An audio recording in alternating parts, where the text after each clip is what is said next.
these are two things they do that I really like, that I'd like to bring to your attention. Every year, they release what they call their annual financial reports. They're about 211 pages long, and they just talk, again, they talk about the goals, they talk about the visions, they talk about all of their financial transactions, like in a lot of detail.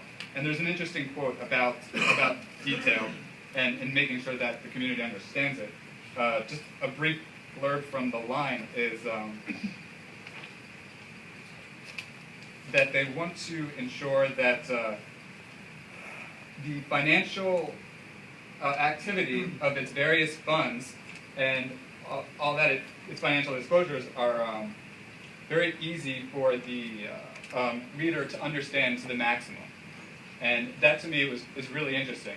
You know, the idea that the public needs to understand as clearly as possible all of the financial transactions in the municipality. That's something that I wish we had a little bit more of. Like when I go online to look at some of the budgets, I see a lot of just other expenses that I don't know what those other expenses are, and obviously neither do the members of East Windsor. That's a state mandated form, Mr. O'Connor, that you would see online. On our website?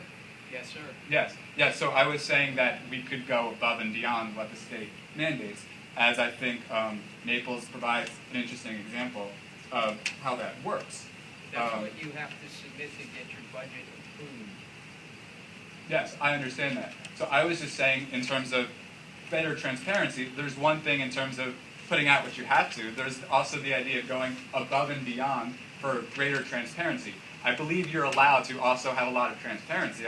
I wasn't aware that that would be illegal. If it is, I'm sorry. So I wanted to point out some visions and goals that they set forth, just as a look of, like, you know, what I'm talking about, even though I told you what personally I would consider visions and goals. Here's just sort of how they say a few of theirs. One was to preserve the city's distinctive character and culture.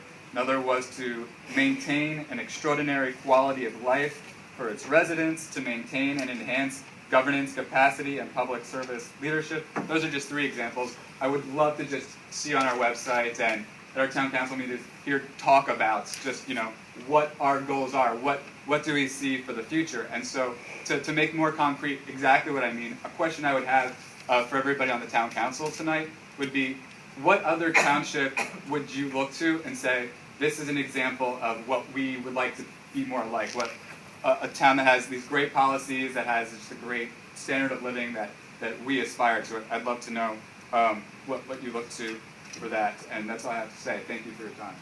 Okay, thank you.